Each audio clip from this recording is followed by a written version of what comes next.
Hi, everybody. Just once again to reiterate what Loretta was saying, I do want to mention also that we're finishing up the series on relationships tonight, and I'll be starting a new series next week, a small 3-week series on personal growth. Our topic next week will be the willingness to change and grow. So you can check that out on our website. The schedules, everything's there. You can check everything out there also. Okay.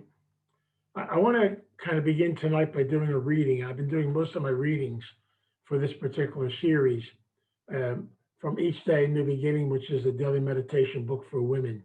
I love this little book because it has a lot of great readings about relationships. But here's the one I want to share with you tonight. It's from October 25th. Love has the quality of informing almost everything, even one's work. We are changed through loving and being loved. Our attitudes are profoundly and positively affected by the presence of love in our lives. Each time we offer a loving response to a friend, co-worker, even a stranger, we powerfully influence the dynamics of the interaction between us. Every response we make to someone changes us while it informs them. When we treat others with disdain, we invite the same. When we express only criticism of others, our self-assessment is equally negative. The beauty of a loving posture is that it calls forth love in response. The more love we give away, the more we'll receive. Any task before us is lessened when we carry love in our hearts. Love is more powerful than fear. Love helps to open the channel to God, assuring us of the strength, the understanding, the patience needed to complete any assignment confronting us. I am loved unconditionally by God, and I'll experience the reality of that love the more I share it. Love wants to change me, and it can. I kind of wanted to share that reading because just to summarize real quickly the thing we've been doing in this particular series. We started the series talking about unhealthy relationships. We described them. We also mentioned addictive relationships. In the second talk, we talked about how do I develop the ultimate relationship of all, the one I develop with myself. In the third one last week, we talked about developing healthy relationships with others. I have said over and over again, the ultimate relationship we have in life is the one that we have with ourselves. So tonight, to bring all this to a conclusion, I want to talk about relationships and sexuality. Now, I'll kind of look at the word sexuality just for a couple of minutes, because the word sexuality doesn't just mean sex. Sex is part of sexuality. But the word sexuality means having the total concept of self.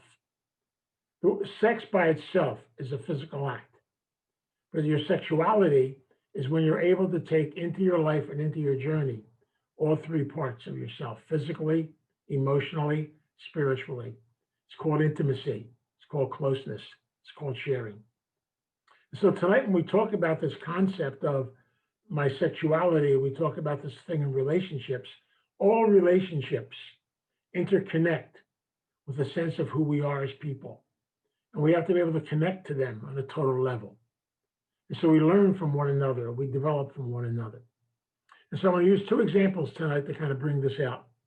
One is my favorite movie. You know, it's been around for a long time, my favorite show. It's called The Lion King.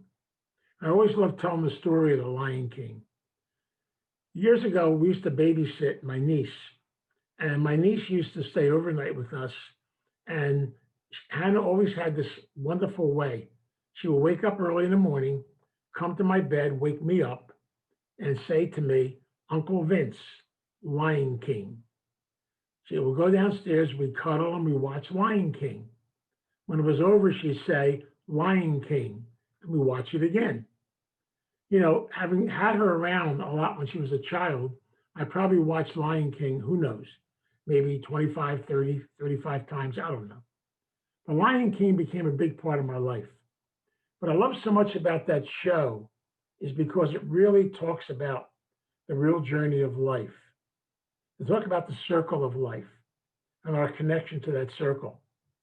It also tells us about the fact that at times we kind of move away from the circle, as Simba did with his pity, his guilt, his shame. And basically, we avoid having to look at where we really belong and be connected to it. So very many times, even when it comes to life, we kind of lose track. Then the show says that Rafiki comes along, and Rafiki is the higher power. He's carrying a stick, and he kind of bangs Simba over the head. And sometimes for us to be able to make changes and growth in our life, we gotta get smacked over the head. And we usually call that Italian therapy, but it works. But basically, one of the most beautiful things is he keeps telling Simba, get back into the circle, get back into the circle of life, get back connected. He was talking about healing, making peace, making settlement, and moving on. So many of us have a tendency to kind of stray away, then we have to come back. It's part of our humanness, part of our nature. So when it comes to relationships, we have to realize the fact that sometimes we get lost only maybe in the physical, and we have to kind of build the other two elements in the course of our journey in life. So real intimacy is real closeness. I want to use another analogy tonight. I want to use the analogy of a wagon wheel. If you watch old Westerns, you see those old wagons coming along with a wheel on them. But visualize that wheel just for a couple of minutes. The center of the wheel, the axle, is each one of us. And connected to each one of us is a power. It's called the higher power or the higher source, the higher presence.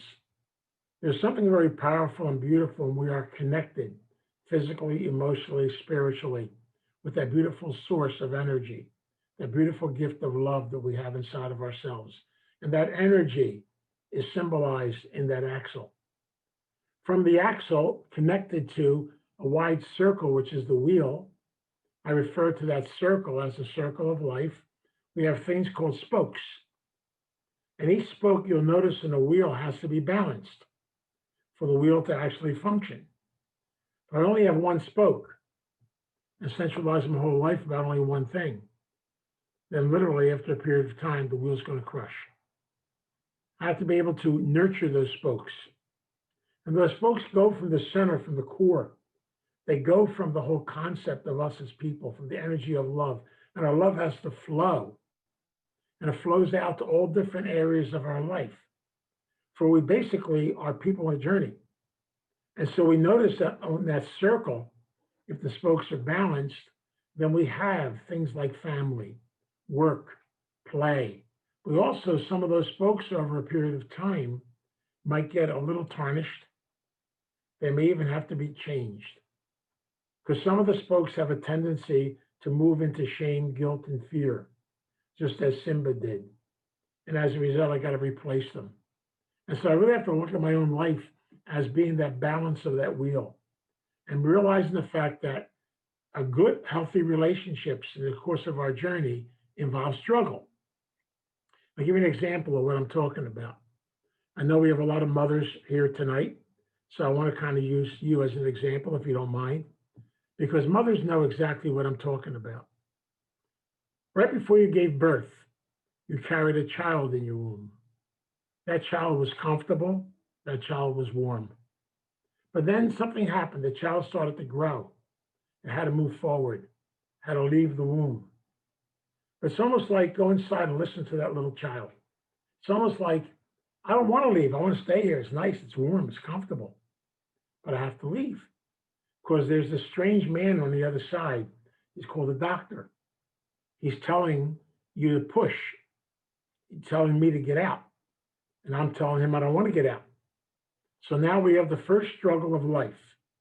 And mothers know exactly what that's all about. It's a painful struggle. And yet, once you're able to get out and once you're born, the pain kind of goes away.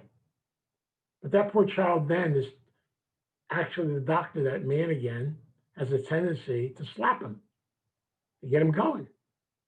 So I'm learning the lesson of life right from my birth, that nothing that's worthwhile in life comes deep, comes easily. Struggle is part of the journey.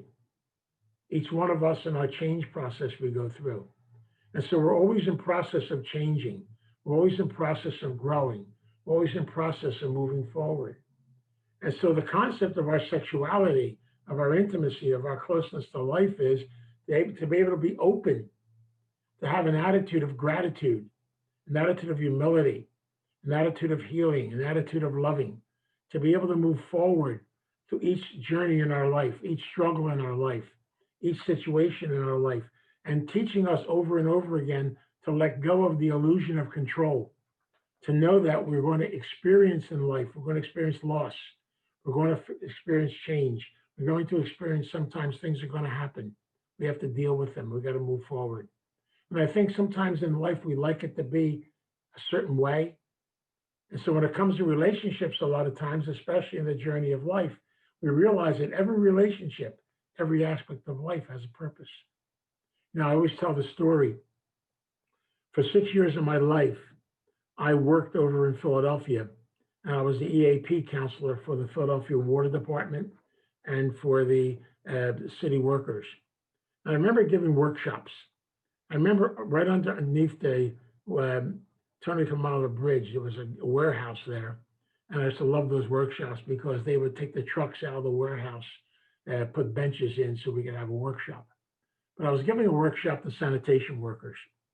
And one of the guys raised his hand and he said to me, "Come on, will you, Vince? I'm a garbage man. What kind of job do I have?" I said, "No, you're not a garbage man. You are a bona fide sanitation worker. Your job is very important. Remember, without you and someone to collect that trash, to clean, to keep the city clean, we have all kinds of disease, all kinds of problems going on around us." It comes down to the vision I have of what I do. So when I build these concepts of my relationship that make me who I am, I realize that I have many spokes on my journey in life. As I keep building that life wheel, that life mosaic, as I call it, I begin to realize each of those spokes has a purpose. Each one of us goes through things in the course of our journey. In our program, they teach us every experience, if we have the courage, and it takes courage to be able to embrace it, to learn from it, to grow from it, it will become our strength. It will become our teacher. We'll be able to move forward. So I truly believe very deeply when I talk about relationships and our sexuality, relationships and our relationship with ourselves, all these things kind of make up the person that we are. We are interconnected with one another. So we're constantly interacting and connecting with different types of relationships and different levels of our life, even in the journey of growth. We can't stay in one spot. We have to move forward. Back when I was 15 years old, I was in one stage of my life. Now I'm 80. I'm in a different stage of my life. Life keeps changing. It doesn't stay the same. It's part of the process. Many of us would love to be able to go back. I do it to my granddaughter all the time. Keep telling her to put a brick on her head so she stops growing. But she keeps growing. No matter what I do, she keeps growing. I was looking at photographs the other day. This cute little girl is now a beautiful woman. She's going to be 22 years old. Scares me. But the concept is, it just means I'm getting older. But the concept is, I look at it today and I can smile about that today. I can enjoy that today because I realize this is what life really is all about. And so my intimacy, my sexuality, my concept, my relationship, I look at all these spokes in my life. I look at the spokes of family, the spokes I'm connected to in different parts of my life. They even change over a period of time because people do leave us. I realize over and over again all the great teachers I've experienced in the course of my journey. I look back to that beautiful little man who a long time ago told me the story of the mustard seed and told me just to look at that seed and plant that seed and beauty will come from it. And God rest his soul.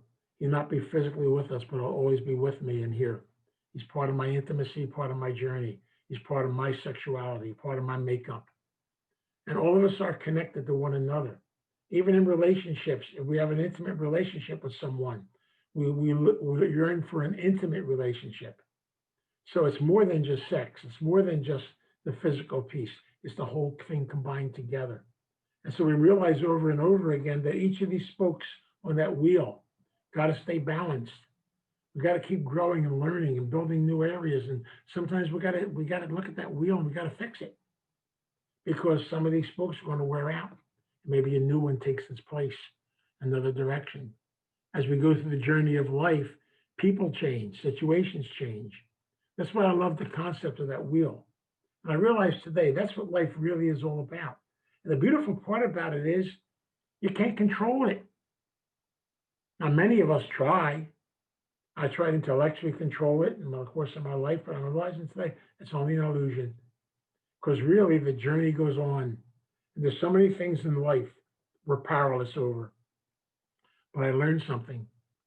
I cannot function in life alone and by myself. We learned this a long time ago from a beautiful gentleman, Thomas Merton, who always talked about the concept that no one is an island. Each one is interconnected with one another.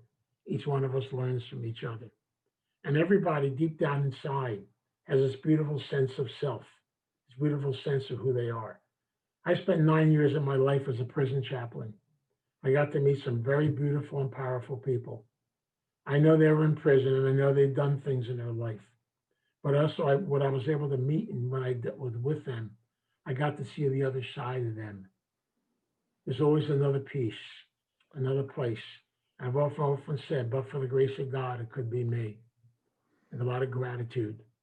I've learned to look at people in life that were hurting and be able to say, but for the grace of God, and to realize my own hurt, stuff I went through on my journey in life. And we all realize the fact that it's all part of our growth process.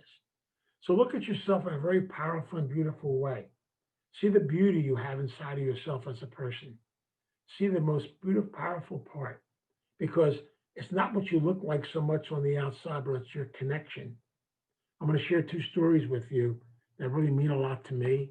And I think it'll bring out what I'm talking about tonight. When I was a priest, once a year, I would do a day of recollection for paraplegics. And this one gentleman whom I love, you know, he's not around with us anymore, but a very special man. A man that was in a wheelchair.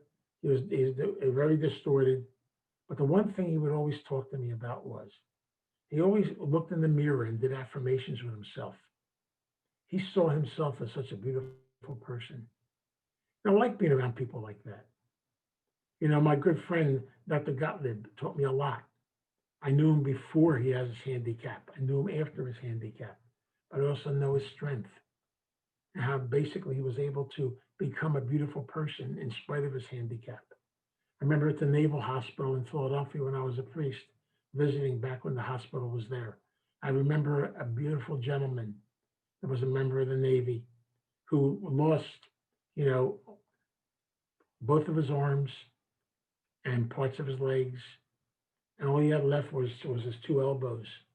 And the thing I loved so much about him was he went through his own period of negativity, but then they made a special wheelchair for him. And he had this energy inside of him, the energy of love. He was connected to others around him.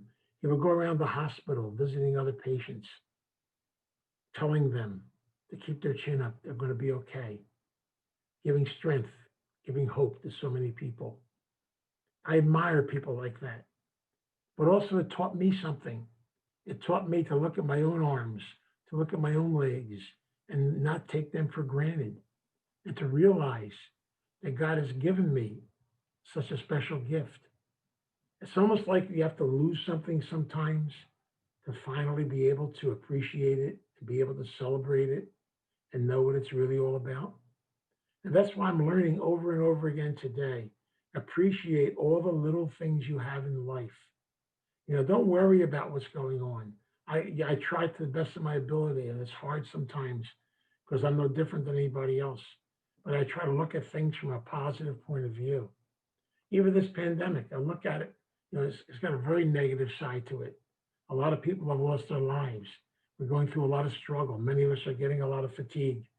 But I've also had to stop and do an inventory and look at what am I learning from this? Never in my wildest dreams, ever since I've been on a computer, I would make friends with a computer, to have an intimate relationship with a computer. Oh my God. And realize the fact how powerful that is. Never be able to meet people from all different parts of the country, and be connected with Bill from way out in Arizona, to be able to connect in different areas of life, just to be able to connect with people. It's so beautiful. And so maybe I'm in a house, but at the same time, I'm connected to so many other houses, so many people. So I have to look at that in kind of a positive way. I have to learn to take care of myself, to take care of people around me, to celebrate the gifts that I have. And maybe sometimes we have to look for the silver lining, even in the dark clouds, because I still remember my grandson back when he was 7 years old saying this to me. It was raining one day. We were in Florida, and I remember him. We're holding hands. It was our plans for the day had been messed up, and he said to me, "Don't worry, Papa. The sun is still shining on the other side of the clouds. Whatever cloud comes in, whatever happens, there's always sunshine on the other side. Somehow, some way." Those of us in recovery know what I'm talking about. Many people in recovery have been through hell. They've been to the bottom, and now they realize what the other side really is all about.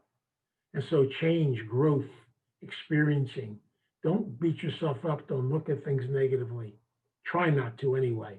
Although we have to go through the negative to get to the positive. As my father would say over and over again throughout my whole entire childhood, he used to say, Wyoming, don't be afraid to fall down. Then you will learn how to get up. Don't be afraid to fall down. Then you will learn how to get up.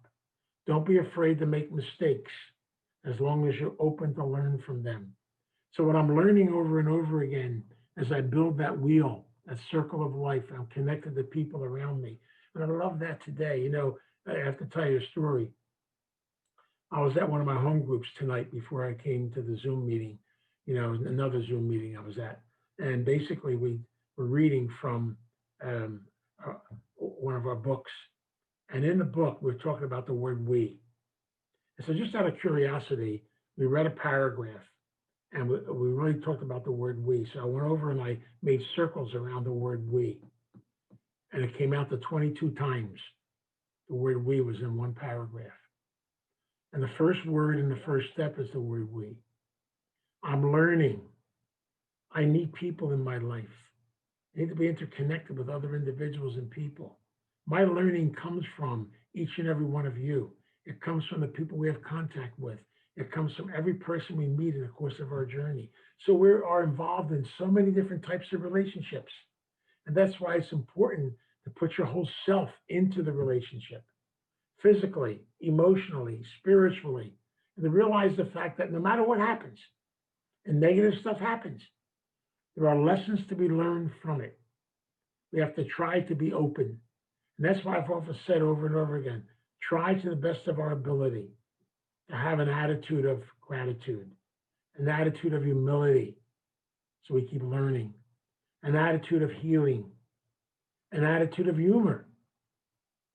When's the last time we laughed at ourselves, laughed at some of the crazy stuff that we do?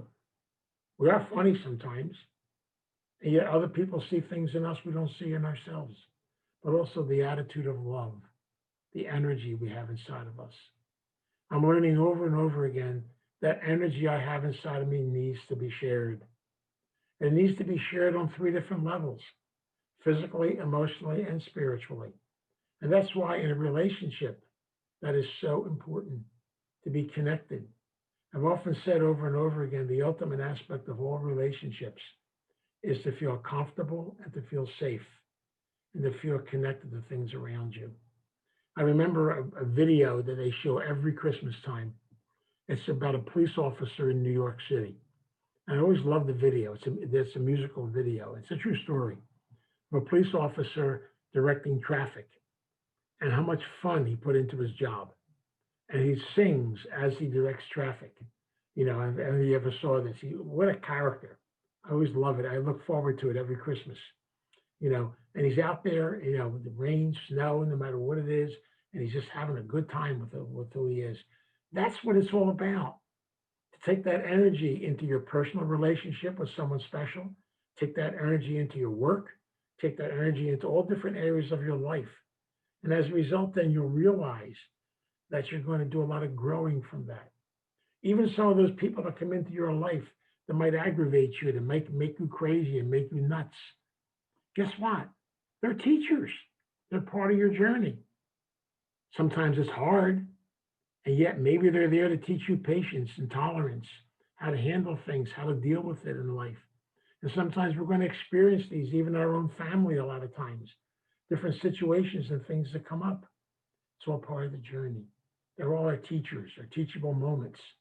And so that wheel has so many different connections to God, to religion, different belief systems, different things we go through in the course of our journey in life. And nothing stays the same.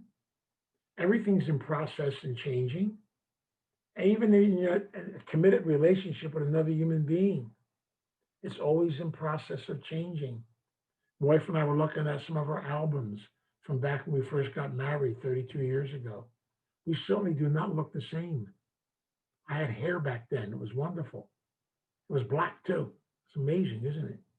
You look back and things like this, I look back at all different types of things, and I realized the fact, wow, is that me?